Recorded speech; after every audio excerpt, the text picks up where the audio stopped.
Let go of anger and forgive.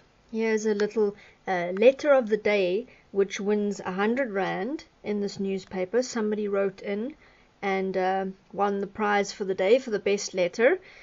And I'm going to repeat to you what this person said in the letter. It is said, never get angry, never make a threat, reason with people.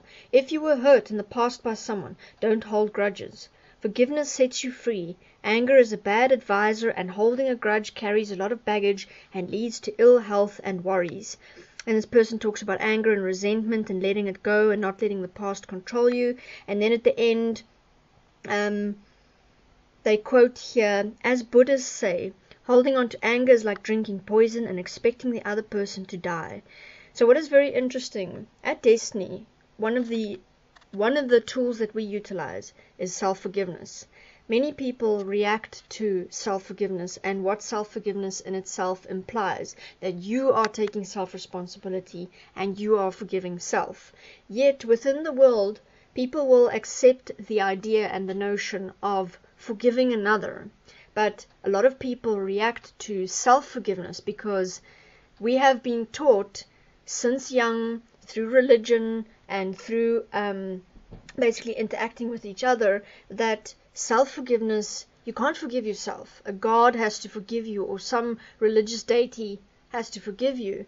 And therefore, self-forgiveness is above each person. It is wrong. You cannot forgive yourself. Only another can do this. And this is but you can forgive another. You can forgive another. Now, this is another example of how, as humans, we keep each other addicted to and subject to the limitation of letting go of the past, letting go of that which directs us, and actually forgiving self and taking self-responsibility. Because what does this imply? If you forgive yourself and you take self-responsibility for your words and your actions and what happens inside of you and inside of your mind, then you cannot expect another to have to take responsibility for you. Because then, in that case, if somebody takes self-responsibility, politicians will have to get their act together.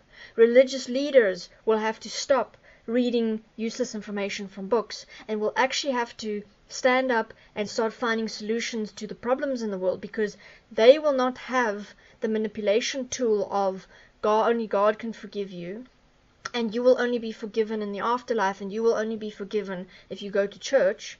They will then have to actually buckle up and do something this lifetime to stand up for those beings that are currently being abused within the system.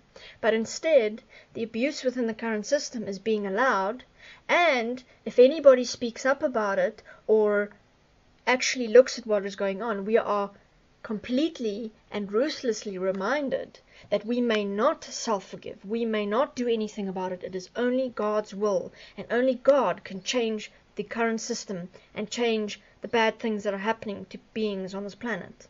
So that is why human beings will say you can forgive another, but you may not self-forgive, because it has been used as a manipulation technique for very, very long, and therefore it is the taboo thing to do.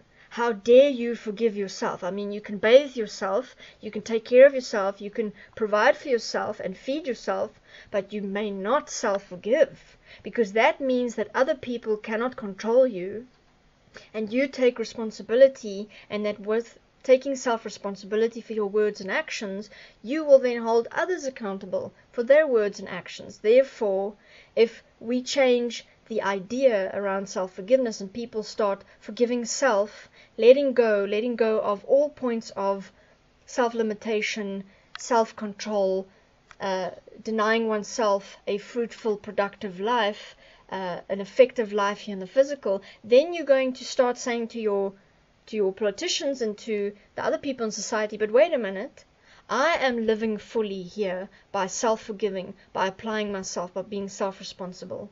What is your problem? And why, politicians, are you controlling people to remain the same, to remain in the same system which solely functions according to generating money for the elite? Why are we not changing that? Why are we not creating a self-forgiven world for everybody to live in equally, where everything is taken care of and the point of the existence is to live, not to survive? That is a very interesting question. Thank you.